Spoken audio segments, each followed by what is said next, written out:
Pure sure दूध और घी, माँ के प्यार सा, मिलावट से दूर, भरोसे से भरपूर, प्योर भी श्योर भी।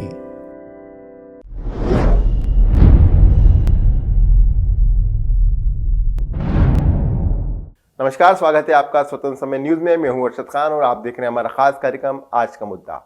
जी हां, शहर में वैसे तो बहुत सारे मुद्दे हैं और हमने इस कार्यक्रम की शुरुआत भी सिर्फ इसीलिए की है कि मुद्दों पर चर्चा की जाए, उन पर विचार किया जाए।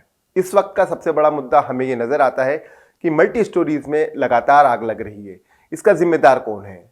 फायर ब्रिगेड है, नगर निगम है, जिला प्रशासन है, पुलिस है या स्वयं जनता है? इसी विषय पर चर्चा करने के लिए हमारे साथ मौजूद हैं वरिष्ठ पत्रकार राजेश राठौर जी। हम उनसे चर्चा करते हैं और जानते हैं वो क्या सोचते हैं इस विषय पर। बहुत स्वागत है राजेश जी आपका। हम देख रहे हैं दिवाली के पहले से कई सारी मल्टी स्टोरीज में आग लगी। हाल ही में एक एबी रोड पर मल्टी स्टोरी में आग लगी, जहां पर आग बुझाने के लिए लोगों ने मदद की। फायर ब्रिगेड पहुंच नहीं पाया समय पर। क्या कारण थे? वो अपने कारण रहे होंगे, लेकिन आपको क्या लगता है ये आग बढ़ती रहेगी तो क्या लोगों की जान सुरक्षित रह पाएगी? ऐसा है, मल्टी स्टोरी में पर्टिकुलर आग के विषय पर आज हम बात कर रहे हैं। बड़ा गंभीर विषय है क्योंकि इसमें सारे जिम्मेदारों की गलती है। हर मल्टी स्टोरी में फायर की सुविधा होती है कि भाई यदि आग लग जाती है तो बाकायदा उसकी पाइपलाइन डलती है और उसका बड़ा सिस्टम होता है और फायर ब्रिगेड विभाग से एनओसी भी लेना होती है।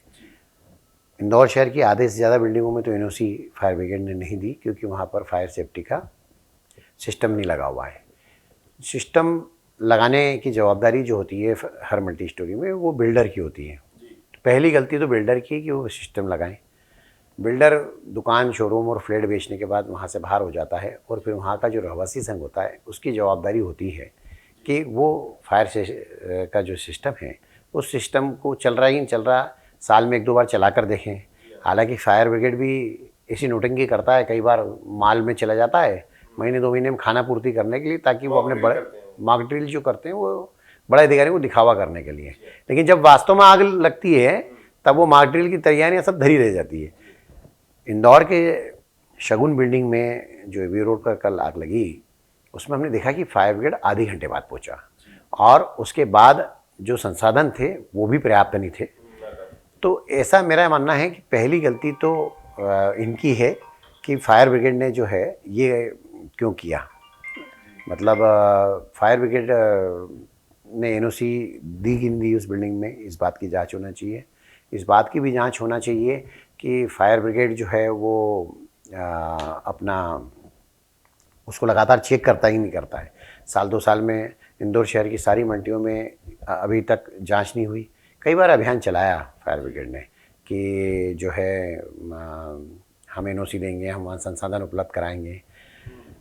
दूसरी बात ये है कि फायर ब्रिगेड के पास संसाधन नहीं है, उसके लिए राज्य सरकार कभी भी जिम्मेदार अपना रोल नहीं अपनाती, क्योंकि उसका कारण ये है कि उसकी जो बड़ी मशीनें हैं, फायर ब्रिगेड का जो अमला है, कभी फायर ब्रिगेड को इंडिपेंडेंट विभाग बना दिया जाता है, कभी नगर निगम से अटैच कर दिया जाता है। नगर निगम से अटैच करने के बाद भी जो है कोई तालमेल जैसा काम या कोई मॉनिटरिंग, स्क्रूटनी, ऐसा कोई काम नहीं होता। राइट जी, ये सब चीज़ें मान ली जाए कि फायर ब्रिगेड अपनी जगह है, उसके बाद स्टाफ भी नहीं है, संसाधन भी नहीं है, लेकिन जिस मल्टी में जो लोग रह रहे हैं वो कितने जिम्मेदार हैं? जैसे आपने बताया कि जो फायर सिस्टम लगा रहता है, आग बुझाने का जो सिस्टम वहाँ लगा रहता है, उसका उपयोग होना चाहिए। सोसाइटीज़ का तो गठन हो जाता है लेकिन उसका उपयोग सही तरीके से नहीं होता। ये जिम्मेदारी किस पर बनती है? रहवासियों पर नहीं बनती जिम्मेदारी कि वो सोचें कि उनकी मल्टी में यदि कोई हादसा हो जाए तो वो क्या करेंगे? रहवासियों की तो दिक्कत ये है कि जितनी बड़ी मल्टी है उतने गरीब लोग उसमें रहते हैं। एक मेरे उद्योगपति मित्र हैं, उनकी मल्टी में मिलने गया तो उनसे मैंने कहा यार कि मल्टी में कचरा बहुत है और पार्किंग भी सफाई नहीं है। तो बोले हम पैसे वाले ज़रूर हैं लेकिन ये पैसे वालों की मल्टी है जिसमें गरीब लोग रहते हैं। मेंटेनेंस का एक बहुत बड़ा सवाल है जिसके लिए पब्लिक जिम्मेदार है। मेंटेनेंस का पैसा नियमित रूप से कोई भी मल्टी में नहीं देता है और उसी के कारण बिल्डिंग मेंटेन नहीं हो पाती है। कुछ बिल्डिंगें इंदौर में अच्छी है, ऐसा भी नहीं है। लगभग 20-25 बिल्डिंग ऐसी ईमानदारी से बनी हैं जिनमें फायर ब्रिगेड का सिस्टम भी है और वहाँ मेंटेनेंस भी लोग देते हैं, वहाँ स्टाफ भी है। दूसरा एक जो मुद्दा है इसमें ये भी है कि जो तारों का जाल बिछा रहता है तो उसका केबलिंग होना चाहिए। हर जगह तार, जगह जगह जगह जगह तार बिछे, वो बड़ा कारण बनता है शॉर्ट सर्किट का। उसका शॉर्ट सर्किट जो होता है वो उसी के कारण होता है कि वो तारों का टकराव होता है, कहीं से कोई तार लूज हो जाता है, कट जाता है। कई सालों तक मल्टी स्टोरी में लोग पुराने तार नहीं बदलते हैं और उसके कारण शॉर्ट सर्किट होता है। पर राय जी, हमने देखा है कि जो मल्टी स्टोरीज बनाते हैं बिल्डर, उसके अंदर उसको कंप्लीट करने के बाद एक सोसाइटी का गठन कर दिया जाता है। उस सोसाइटी में कुछ लोग होते हैं जो उस बिल्डिंग को मेंटेन करते हैं और उन्हीं की जिम्मेदारी होती है कि उसमें साफ सफाई हो, वहाँ पर यदि कोई घटना दुर्घटना हो तो जो फायर सिस्टम उन्होंने लगा रखा है उसका इस्तेमाल किया जा सके। तो ये जिम्मेदारी, आपने कहा कि बिल्डर्स बनाकर चले जाते हैं, तो बिल्डर्स तो जाएगा ही बनाकर, तो जिम्मेदारी तो कुल मिलाकर वहाँ सोसाइटी पर आ गई। पहली और आखिरी जिम्मेदारी जो है रहवासी संघ की है। मैं फिर वही कहूँगा जिस पे हमने पहले कई बार अलग अलग मुद्दों पे बात की है। व्यापारी जिस तरह से दोषी होता है उसी तरह से रहवासी भी दोषी है कि वो उन मल्टियों में फ्लैट क्यों खरीदते हैं, उन मल्टियों में ऑफिस क्यों खरीदते हैं जहाँ पर नियम अनुसार बिल्डिंग नहीं होती है। जैसे हमने पार्किंग मुद्दों पे बात की थी, उसी तरह का एक हिस्सा है। और पार्किंग से बड़ा मुद्दा आग वाला है क्योंकि इसमें जान चली जाती है। जब आग लगती है तो भगदड़ में ही लोग मर जाते हैं। जैसे कल कुछ अच्छा हुआ कि अनहोनी नहीं हुई, मतलब नहीं, आसपास के लोगों ने काफ़ी मदद की वहाँ पर। मदद की, चूँकि वहाँ अस्पताल भी था पास में तो अस्पताल का स्टाफ आ गया था। लेकिन आप जब देखेंगे कि इन सब मल्टियों में ये जिम्मेदारी पब्लिक की भी तो है कि हम जब कोई मल्टी में ऑफिस खरीदते हैं या किराए से लेते हैं तो वहाँ फैसिलिटी क्या है, लोग फैसिलिटी की बात नहीं करते। जिससे लोग इससे जुड़ा हुआ ही मुद्दा बताता हूँ जिस बात को लेकर हमारे बुद्धिजीवी वर्ग में पीड़ा रहती है कि मतदाता जो है कभी भी वोट डालने के पहले या वोट डालने के बाद अपने जनप्रतिनिधियों से सवाल पूछता ही नहीं है कि साहब हमारे यहाँ सड़क नहीं है, पानी नहीं है, बिजली नहीं है, हमारे यहाँ ये समस्या है, ट्रैफिक शहर का ख़राब हो रहा है। पब्लिक को जागृत होना पड़ेगा। इंदौर शहर जागरूक नागरिकों का है, लेकिन अब मुझे ऐसा लगता है कि इंदौर में लोग जिंदा है इसका सबूत देना पड़ेगा।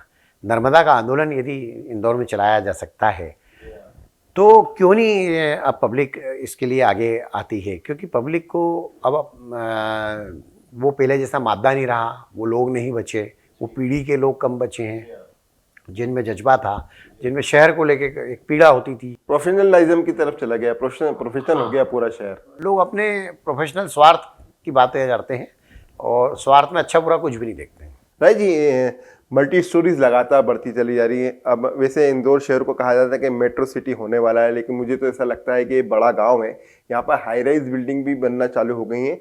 उनके अंदर क्या व्यवस्था रहना चाहिए। दूसरी चीज़ ये कि अब जैसे आपने कहा सुविधा संपन्न व्यक्ति हो गए, तो हर व्यक्ति को गैस कनेक्शन चाहिए, तो पाइपलाइंस गई हुई है, वो एक बड़ी रिस्क है।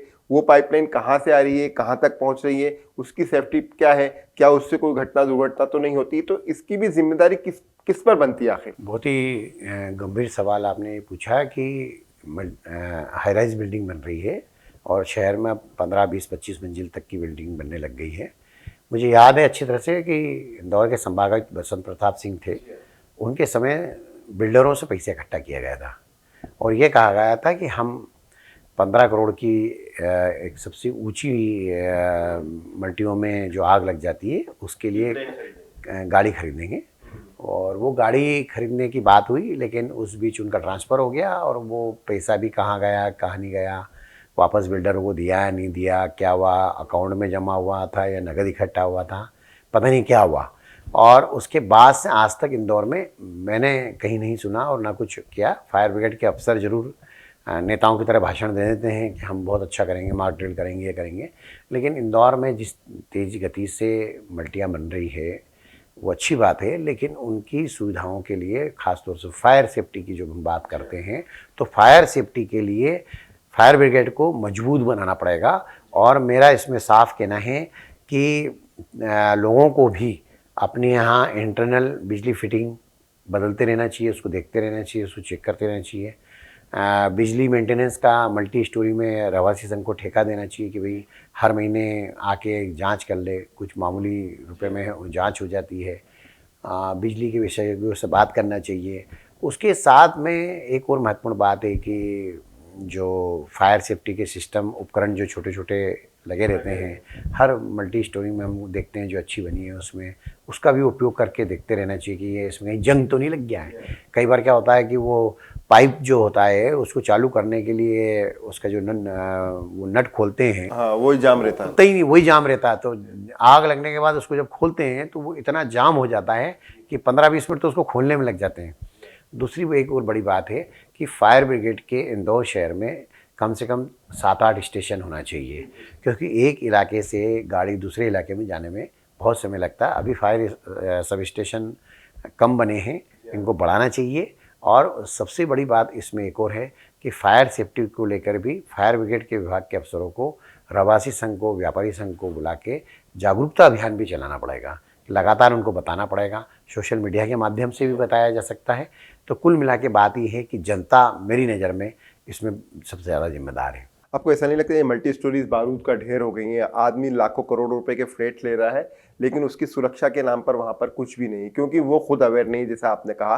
तो सवाल फिर वहीं उठता है आकर के, आग लग जाती है, फायर ब्रिगेड देरी से पहुंचता है, लोग मदद करके लोगों को बचा लेते हैं, तो अंततः फिर होगा क्या? कैसे इसका निराकरण? सिर्फ जागरूकता ही है या कुछ और भी है? मुझे तो ऐसा लगता है, ऐसा बोलना तो नहीं चाहिए क्योंकि किसी की जान माल की हानि हो ऐसा हम भी नहीं चाहते हैं।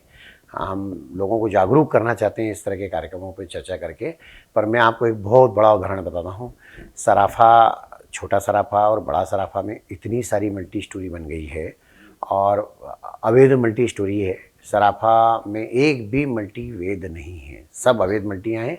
और उनमें कम से कम 4000 बंगाली कारीगर काम करते हैं जो सोने और चांदी के गहने बनाने का काम करते हैं।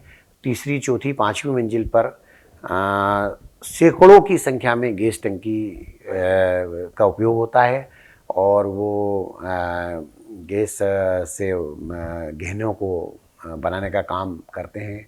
सोना चांदी का जो बड़ा कारोबार है, ईश्वर करे कभी कि ऐसा ना हो। हमने कहा ना कि हम किसी की जनहानि की बात कभी नहीं सोच सकते, लेकिन दुर्भाग्यपूर्ण होगा उस दिन जिस दिन सराफा के मल्टी स्टोरियों में गैस की टंकी यदि ब्लास्ट हो जाती है तो चढ़ाव, कुछ मल्टी में तो लिफ्ट भी नहीं है। हाँ। चढ़ाव की जो चौड़ाई है, मुझे उस मल्टी का नाम याद नहीं आ रहा जिस मल्टी में मैं अभी कुछ दिन पहले गया था, 2 फीट चौड़ा चढ़ाव बने हैं। और आप जब जाओगे तो वहाँ पर इतनी भीड़ रहती है, बंगाली कारीगरों की संख्या इतनी ज़्यादा है।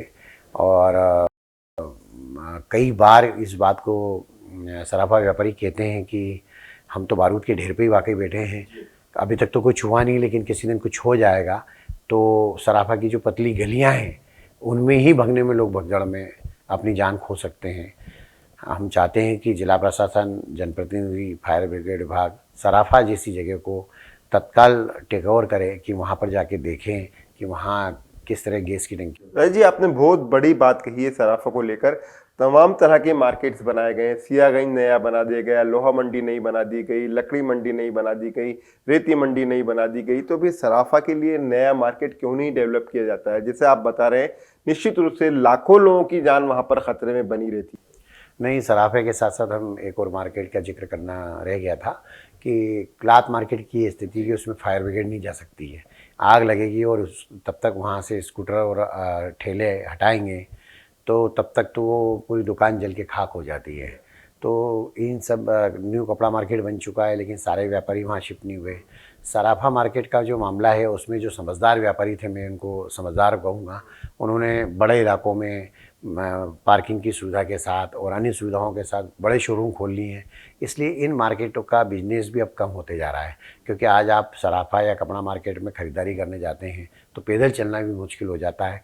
पुराना इंदौर का जो मार्केट समाप्त होता जा रहा है, सीतापुर बाज़ार, साटा बाज़ार, खजूरी बाज़ार या बर्तन बाज़ार, बोरा बाज़ार, ये जो मार्केट ख़त्म होते जा रहे हैं उसका सबसे बड़ा कारण है कि वहाँ पर पैदल चलने की भी दिक्कत है। तो ये तो व्यापारियों को ही सोचना पड़ेगा। न्यू लोहा मंडी वालों को नई जगह दे दी है, सियागंज के व्यापारियों को न्यू सियागंज के लिए दी थी, जहाँ पर C21 माल सहित कई अवैध माल बन गए। वहाँ चाय और किराना की दुकान खुलना थी। IDA ने उनको बाकायदा इसी उपयोग के लिए दुकानें दी थी, लेकिन अफसरों की मदद से स्वार्थी भूमाफियाओं ने और स्वार्थी जनता के इन्वॉल्वमेंट के साथ वहाँ पर इतनी सारी मल्टियाँ बन गई है कि कहीं भी चाय और किराने की एक भी दुकान वहाँ नहीं दिखती। जी, जैसे आपने कहा कि अधिकारियों की वजह से, लेकिन अभी सराफे में बीच में एक मरतबा फिर मुद्दा उठा था इस बात को लेके कि जो चौपाटी लगती है वो काफ़ी खतरनाक स्थिति में रहती है, कभी भी वहाँ पर विस्फोट हो जाएगा और बड़ी घटना घट जाएगी। तो इसको लेकर राजनीति शुरू हो गई, कहा जा रहा था उसको शिफ्ट किया जाएगा। वहाँ के व्यापारी, ज़्यादातर व्यापारी चाहते थे इसको शिफ्ट कर दिया जाए। जिस तरह से आपने बताया कि वहाँ के दुकानदार भी चाहते हैं कि नया सराफा बना दिया जाए तो वहाँ पर सोने चांदी की दुकानें खुल जाएं। तो फिर ये कहीं ना कहीं राजनीति आड़े नहीं आ जाती, कहीं वोट बैंक कहीं ना कहीं काम नहीं करता है? हाँ बिल्कुल, वोट बैंक के साथ साथ मैं जनप्रतिनिधियों को तो जिम्मेदार मानता ही हूँ कि रात को जो चौपाटी लगती है उसमें भी गैस सिलेंडरों का खूब इस्तेमाल होता है। और जिस तरह की आग वो चाइनीज़ बनाने के लिए निकलती है गैस से, तो वहाँ देखते ही, और वहाँ सकड़ी गली में जिसमें 10-12 फीट की जगह है और उसमें लोग एक दूसरे से टकराते रहते हैं, पर बिना बात के ढोंग करना, परंपरा की बात करना, अरे ऐसी क्या परंपरा निभाना जिसमें जान आपकी हथेली में हो। और व्यापारी भी नुकसान में जाएंगे और वहाँ जो खाने पीने आते हैं रात को वो भी नुकसान में होंगे। इनको तो निश्चित तौर पर बीच में नगर निगम में ने और मेयर ने भी इस बारे में अलग अलग लोगों से सुझाव मंगाए थे, लेकिन मामला फिर वहीं ठंडा रह गया कि परंपरा की बात है, कौन रिस्क ले। मेरा ये कहना है कि इसको लालबाग में शिफ्ट किया जा सकता है, उस पर विचार किया गया था, या और कोई शहर में आसपास कोई नजूल की बड़ी ज़मीन हो तो उस पर शिफ्ट किया जा सकता है सराफा मज़ार को।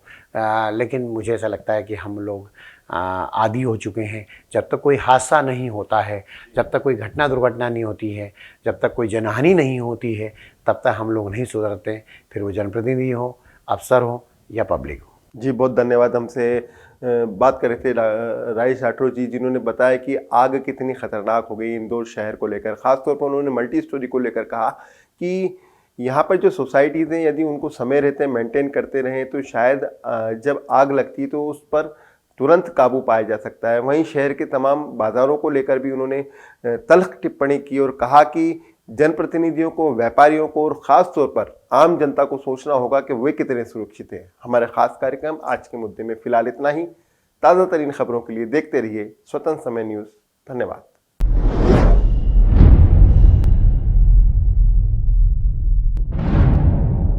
प्योर श्योर दूध और घी, माँ के प्यार सा, मिलावट से दूर, भरोसे से भरपूर, प्योर भी श्योर भी।